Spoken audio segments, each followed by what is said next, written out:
What's up, guys? I'm nobody special, and I want you to ask yourself, how prepared are you for an unplanned financial hardship? And how prepared should you be for an unplanned financial hardship considering today's state of inflation? In other words, what's your zero? Ready? Hit it. Thank you for joining. My name's Jack Gamble, and I am nobody special. I'm going to keep it short and sweet today because I got bags under my eyes. I had a fire call at 1 o'clock in the morning last night. There was a barn fire. This family lost half of their barn, and the truck that was parked next to it was a total loss. And it made me think about my zero. And when I say my zero, I'm talking about the minimum cash threshold that I keep on hand in the event of an unforeseen financial difficulty. Now, that used to be a very easy calculation. The prevailing wisdom in the financial community has always been that you need to keep 6 months cash of living expenses on hand. But in today's inflationary environment, with Jerome Powell and his printing press going brrr, I'm not sure that's really the right decision. Now, I got to preface everything by saying this is not financial advice. I'm not a financial advisor. This is meant for entertainment and education purposes. This is just to make you think about your unique situation so you can arrive at an informed decision for yourself. Don't take anything I say and then go to your bank and start moving money around. That's not what we do here. Now, for me, my zero was always the cost to replace my roof or to replace my furnace, plus a few months of living expenses. That was the minimum cash I kept on hand so that in the event something like that happened, I didn't have to go into high interest credit card debt to pay for that expense. That's the boogeyman in the room that we're always trying to avoid. We're trying to avoid having to take out that expensive debt. Now, here's the problem with that prevailing wisdom.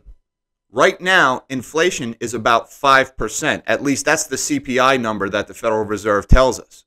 Actual inflation, if you look at the price of things, is really considerably higher than 5%. But for the sake of argument, let's go with that 5% number. Now think about what your average savings account or checking account is yielding in interest right now, which is not even 1%. It's essentially zero. So one way you need to look at your zero and at this cash that you're keeping on hand is it is an expense. In an inflationary environment, your savings and your cash is constantly being eroded by inflation. So you're paying to keep money in your checking or in your savings.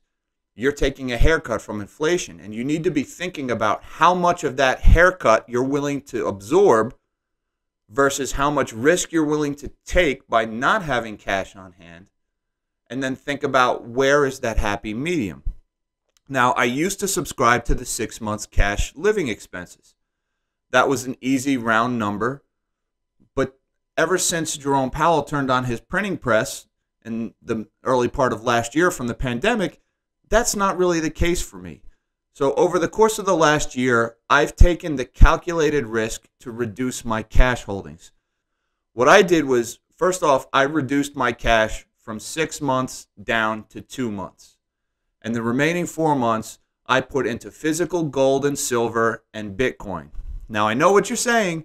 Bitcoin is crashing lately. Yeah, I get it. The price of Bitcoin is very volatile. It's still well above what I bought it at. I'm still in the green on that investment. I'm comfortable with my Bitcoin. I'm willing to take a loss if it goes down. This is a long-term holding. The other decision I made, and this was in December of last year, was to reduce my overall risk profile. I replaced one of my vehicles. See, both of my cars were very old, so I bought a new used pickup truck. Emphasis on the used. I never buy brand new cars. Just my thing. I don't buy brand new cars. Now, I knew the price of vehicles was going to go up over the course of the following year due to inflation, but I didn't foresee the chip shortage and the total absence of new cars. So in hindsight, that was a great decision because that new used pickup that I bought for myself would cost me about $9,000 more if I were to buy it today versus the price I paid in December. So that was one way of eliminating some of my risk profile, that I reduced my inflation exposure. By paying for that truck in yesterday's dollars, I'm protected from today's price hikes. Now, reducing my total cash position has put me at somewhat of a disadvantage, right? If my roof gets a hole in it or if I need to replace my furnace, I don't have all of that cash on hand to pay for that expense. But what I do have is equity in my home.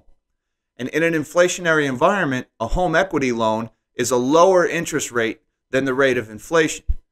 So I was able to offset the risk exposure from my reduced cash holdings by having the option of taking out that low interest debt in the form of home equity. And when you think about it, in an inflationary environment, low interest debt is a win-win situation. You're keeping your cash in assets that are generating a return, and the value of that debt that you owe is being whittled away as the value of the dollars it's denominated in gets reduced over time. So the goal has always been to reduce the need for high interest debt in the event of an unforeseen financial emergency. And I've been able to both protect myself from inflation by moving most of my cash into inflation hedge investments, while at the same time reducing my risk exposure by purchasing the new used truck, and at the same time keeping the option of low interest debt available so I'm covered from that expense. And the reason I'm giving you all this information is so you can kind of get the gears turning in your head to figure, what does your zero look like? What is the minimum cash you need to hold? What is your financial risk profile? What's the biggest reasonably expected financial hardship that you think you're going to encounter in the next 10 years? How much will it cost you if that happens? And then what is either the minimum amount of cash you need? And if that's a significant amount, how much is it going to cost you in inflation to hold that much cash versus what is the lowest interest debt you're able to take out in order to cover that expense? So that calculus is your zero. And I want you to think about your unique situation and where your zero lies. So if you find yourself in the unfortunate situation like that poor family that lost half of their barn and their truck, you're not in a position where you need to put all that expense on your credit card where you're paying 20% interest on that debt. Again, thank you guys for joining me. I apologize for the short video. It's been a long night. I'm going to go take a nap. In the meantime, live small, dream big.